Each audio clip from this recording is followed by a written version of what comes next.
They thought she was just another new recruit, a fresh face among the sea of young soldiers reporting for duty that humid Monday morning at Fort Marshall. The irony was, she was fresh. Staff Sergeant Sarah Jenkins had only been out of advanced individual training for a few weeks, her entire Army career measured in months rather than years. She was the epitome of a rookie. Her camouflage uniform still held the crisp, factory folds. Her boots creaked with newness, and she carried herself with the careful, deliberate precision of someone still terrified of making a mistake. To the grizzled, non-commissioned officers watching from the shade of the battalion headquarters, she was just another private, another NAM face to be molded, shaped, and probably yelled at for the foreseeable future. The battalion command sergeant major, a mountain of a man named Ronald Watts, watched her approach from his perch on the concrete steps.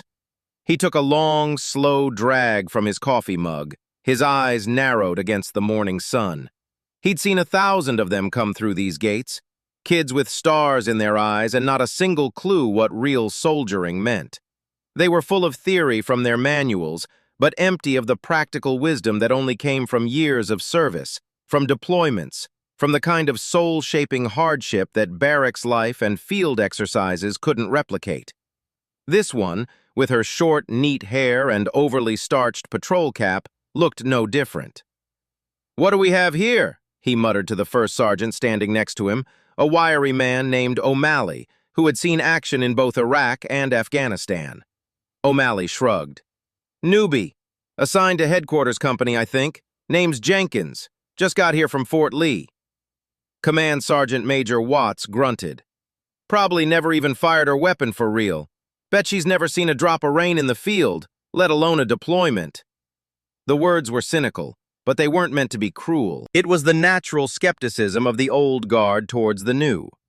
They had the scars, both visible and invisible, to prove their worth. The new kids had to earn their place, and in Watt's mind, the only way to earn it was to bleed a little, to sweat a lot, and to prove you wouldn't crack under pressure. He doubted this fresh-faced private had ever been under any real pressure in her life.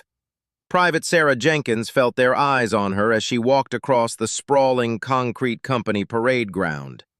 The battalion area was a collection of low-slung beige brick buildings, built in the 1960s and showing their age.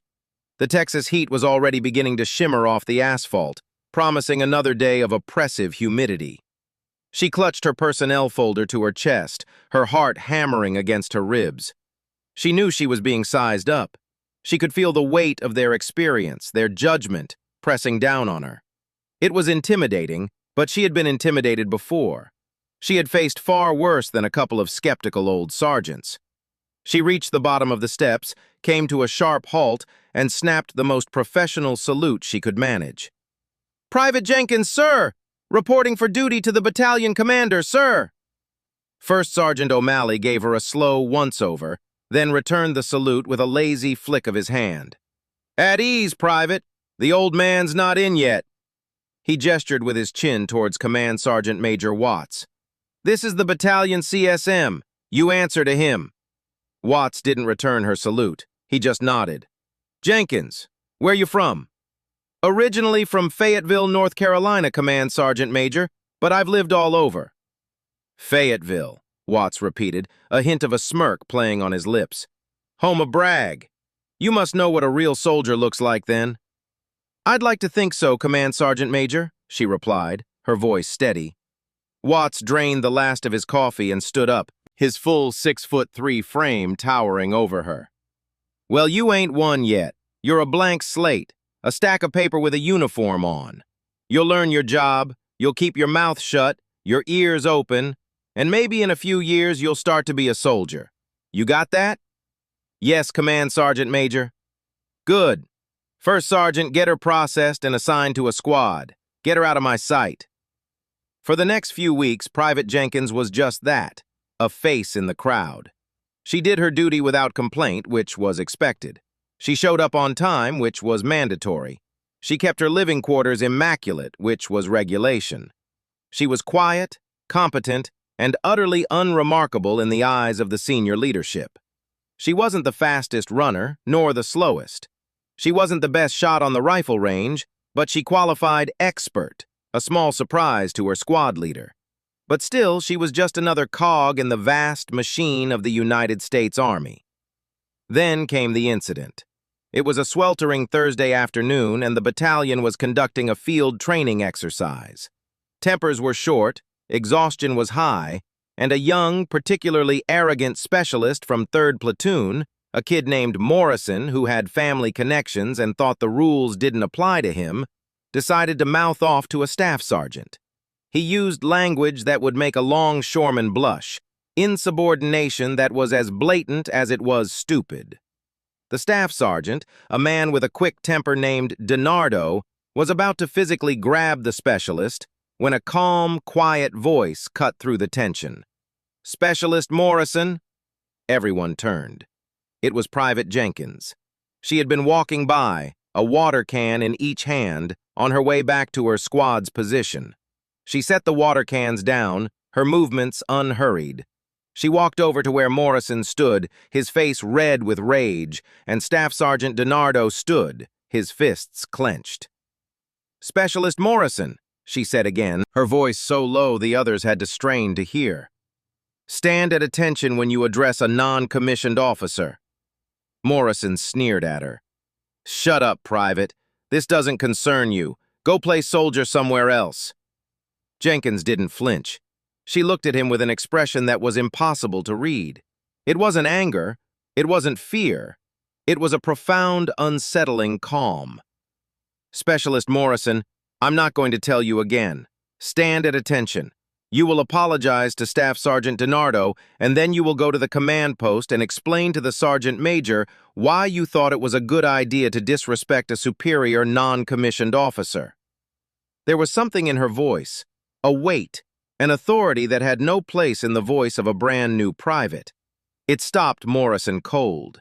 The rage in his eyes flickered, replaced by confusion. Even DiNardo looked taken aback. The confrontation, which had seemed moments from turning physical, deflated. Morrison, looking utterly bewildered, slowly came to attention, muttered an apology, and slunk away towards the command post. Later that evening, First Sergeant O'Malley, who had heard about the incident from DiNardo, pulled Jenkins aside. "Jenkins," he said, his tone a mixture of curiosity and suspicion, "that was a ballsy move. The way you handled Morrison. That wasn't a private talking.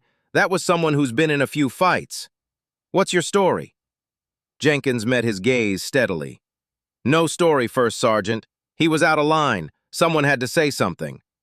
O'Malley nodded slowly, unconvinced. "All right, dismissed."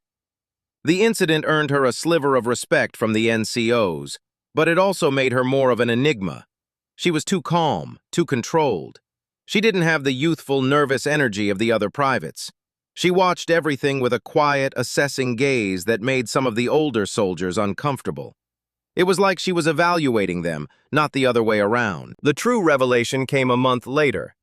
The battalion was holding a mandatory safety briefing in the large assembly hall. It was one of those soul-crushingly boring affairs designed to prevent paperwork, not accidents. The room was packed with over 400 soldiers, from the newest privates to the battalion commander himself, a full-bird colonel named Harrison. The air was thick with the smell of coffee and stale air conditioning. Colonel Harrison was on the stage, droning through a PowerPoint presentation on the dangers of heat exhaustion, when the double doors at the back of the hall burst open. A small group of officers walked in, led by a 2-star general and his entourage. It was an unannounced inspection, the kind that strikes fear into the heart of every commander. The general, a sharp-eyed man named Corrigan, was known for being a stickler for discipline and a terror to unprepared units. The room snapped to attention. Colonel Harrison, flustered, stumbled through his introduction. General Corrigan waved him off, his eyes scanning the room full of soldiers. He didn't want a briefing. He wanted to see the unit. He wanted to feel its pulse. He walked down from the stage and began slowly pacing up and down the aisles, his gaze flitting from face to face. He would stop occasionally, ask a soldier a question about their job, their training, their readiness. The tension in the room was palpable. The soldiers answered in clipped, nervous tones. Then the general stopped. He was in the middle of an aisle, halfway through the battalion. He was staring at a single soldier seated in the middle of a row. He squinted, as if trying to place a familiar face. The soldier was Private Jenkins. General Corrigan took a step closer, pointing at her. "You! Stand up!" The entire room held its breath. Colonel Harrison's face went pale. Command Sergeant Major Watts leaned forward, his eyes wide. Private Sarah Jenkins rose smoothly to her feet. She didn't look nervous. She looked resigned, like a secret she had been guarding was finally about to come out. General Corrigan stared at her for a long, agonizing moment. Then, his stern face broke into a wide, disbelieving grin. "Well, I'll be damned," he said, his voice booming in the silent hall. "Sergeant Major Jenkins, is that really you?" A collective murmur rippled through the room. Sergeant Major? They had called her a Sergeant Major? A mistake? A joke? But General Corrigan wasn't laughing. He was walking towards her, his hand extended. Jenkins took his hand. "It's Private Jenkins now, sir. It's good to see you, General." Corrigan shook his head, still grinning. "Private, what the hell is this?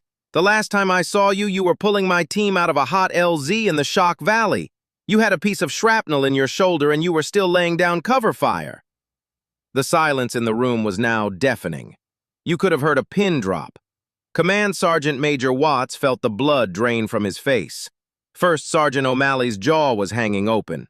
The Shock Valley. The Battle of Shock Valley. It was legendary.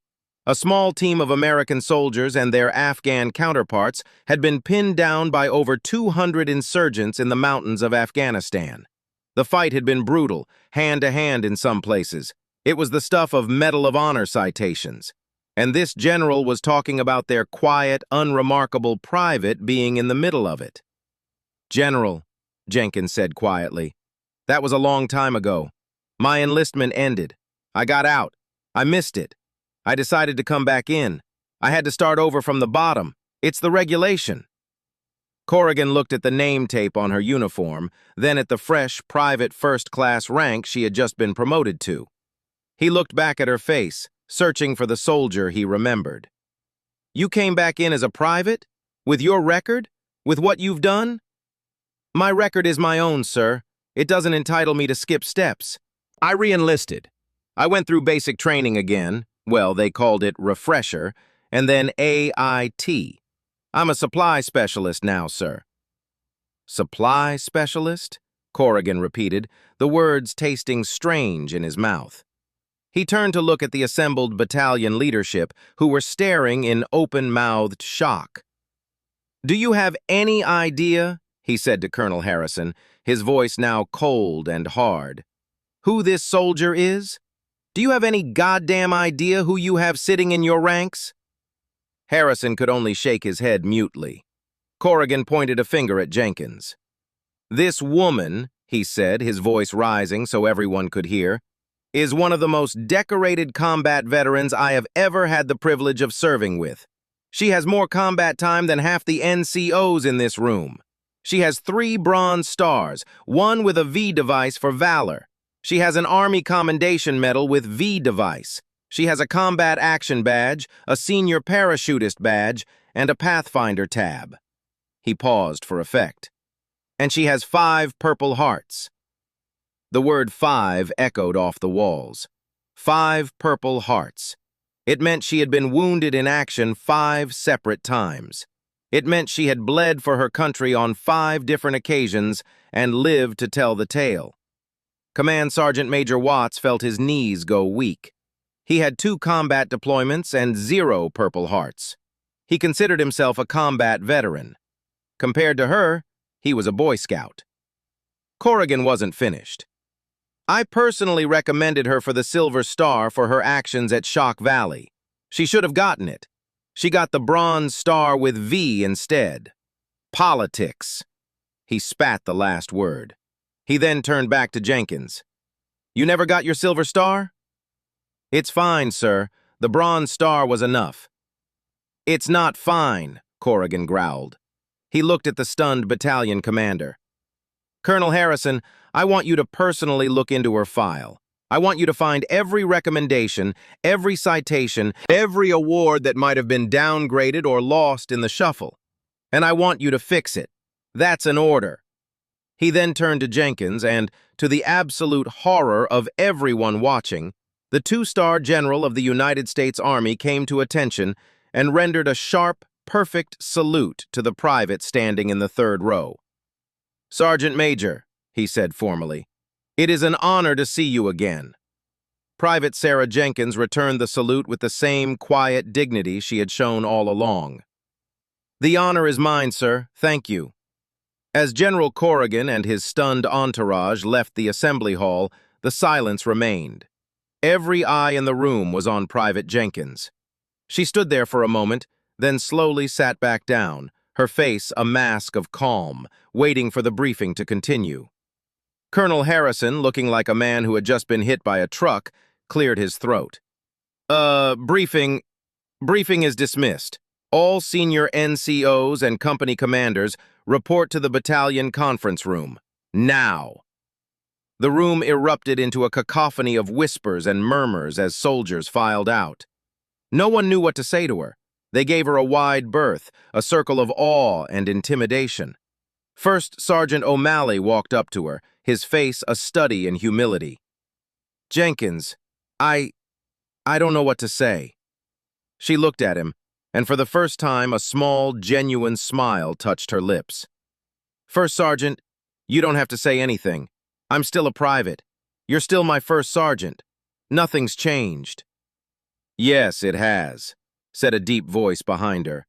It was Command Sergeant Major Watts. He looked older, humbled. He looked at her with a new respect, a deep and abiding respect. "Everything's changed." The next week was a blur for Sarah Jenkins. The story spread through the battalion like wildfire. The whispers followed her everywhere. "That's her! 5 Purple Hearts! She fought in Shock Valley!" She hated the attention. She hadn't come back to the Army for parades and handshakes. She came back because she missed the camaraderie, the sense of purpose, the simple, honest work of being a soldier. She missed the people. A few days after the general's visit, she was summoned to the battalion commander's office. Colonel Harrison, looking much more composed than he had at the briefing, asked her to sit down. He had a thick manila folder on his desk, her file. "Private Jenkins," he began, his tone formal but respectful. "I have reviewed your record in light of what General Corrigan told us. I have to say I am deeply ashamed that you were not identified and properly honored when you arrived at this unit. That failure is mine." "Sir, it's not a failure. I didn't want any special treatment. I just wanted to do my job." "I understand that, but your humility doesn't excuse our blindness. We saw a uniform, not the soldier inside it." He slid a piece of paper across the desk towards her. It was a memorandum. "I am recommending you for immediate promotion to sergeant. It's the least I can do. It's what you should have been from the day you arrived." Jenkins looked at the paper, then back at the colonel. "Sir, I appreciate the gesture, I truly do, but I have to respectfully decline." Harrison blinked, stunned. "Decline? Why? You've more than earned it." "Because I haven't earned it here, sir. I earned it in a different unit, in a different war, in a different lifetime. In this unit, I'm the new guy. I haven't proven myself to these soldiers yet. I haven't earned their respect. If I'm promoted now based on what I did years ago, it will create a rift. They'll always wonder if I got it because of my record or because a general said so. I need to earn my stripes here, just like everyone else." Harrison stared at her for a long time, his admiration for this quiet, unassuming woman growing by the second. "You are an extraordinary soldier, Sarah Jenkins. You know that?" "No, sir. I'm just a soldier who wants to do her job. Let me do it. Let me be a private for a while longer.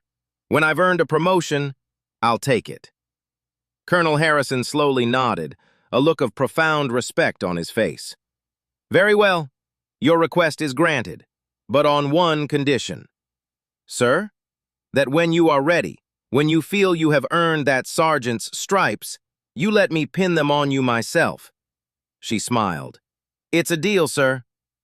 The true moment of reckoning came at the battalion's monthly awards ceremony, held on a Friday afternoon in the same assembly hall where her secret had been exposed. The entire battalion was formed up in their dress uniforms. The ceremony was to award several soldiers for various achievements. No one knew why Private Jenkins had been told to stand in front of the formation next to the command sergeant major. Colonel Harrison took the stage and ran through the usual awards. Army Achievement Medals, Good Conduct Medals, a couple of promotion ceremonies. Then he paused. "Today," he said, his voice solemn, "we have a unique and humbling privilege. There is a soldier in this battalion who has served our country in ways most of us cannot imagine. A soldier whose humility and dedication to duty is a lesson to us all. This soldier did not come here seeking recognition. She came here to serve. She came here to be a part of this team. But her past has caught up with her, and it is our duty, our honor, to recognize it." He nodded towards the back of the hall. The doors opened, and in walked a small group of soldiers. They were all senior non-commissioned officers, and they were all wearing their dress blues, their chests heavy with medals. Command Sergeant Major Watts, who was standing next to Jenkins, had tears in his eyes. First Sergeant O'Malley was swallowing hard. The group of senior NCOs marched to the front and came to a halt in front of Colonel Harrison. Then one of them, a grizzled command sergeant major with a chest full of combat decorations, stepped forward. He walked up to Private Sarah Jenkins. "Sergeant Major Jenkins," he said, his voice rough with emotion, "on behalf of the Non-Commissioned Officer Corps of the United States Army, and on behalf of the soldiers who fought beside you, we have something for you." He reached into a velvet-lined box he was carrying. It wasn't a new medal. It wasn't a promotion certificate. It was a small, worn, wooden plaque. On it were 5 purple hearts, their ribbons faded with age. They were her original Purple Hearts, the ones she had been awarded years ago. She had left them in storage when she got out, never wanting to look at them again. A former unit commander, hearing of her story, had tracked them down and sent them to the battalion. Jenkins stared at the plaque, her composure finally cracking. Her eyes welled with tears. She reached out a trembling hand and touched the faded ribbons. Each one represented a day she had almost died. Each one represented a friend she had lost. Each one represented a piece of her soul that was still on those distant battlefields. She took the plaque from the command sergeant major, clutching it to her chest. The entire battalion was silent, watching this private, this hero, struggle to contain her emotions. Command Sergeant Major Watts stepped forward and, in a move that shocked everyone, knelt down on one knee in front of her. He looked up at her, his own face wet with tears. "Private Jenkins," he said, his voice breaking, "I have been a soldier for over 30 years.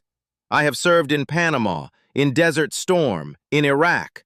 I thought I knew what a soldier was. I was wrong. You are what a soldier is. You are courage. You are humility. You are service. You are the heart of this army, and I am not worthy to tie your boots." He bowed his head. It was an unprecedented act of humility from the highest-ranking enlisted soldier in the battalion to the lowest. First Sergeant O'Malley stepped forward and knelt beside him. Then, one by one, every senior NCO in the formation knelt. Then the junior NCOs, then the specialists, then the privates. The entire battalion, over 400 soldiers, knelt in silent tribute to Private Sarah Jenkins.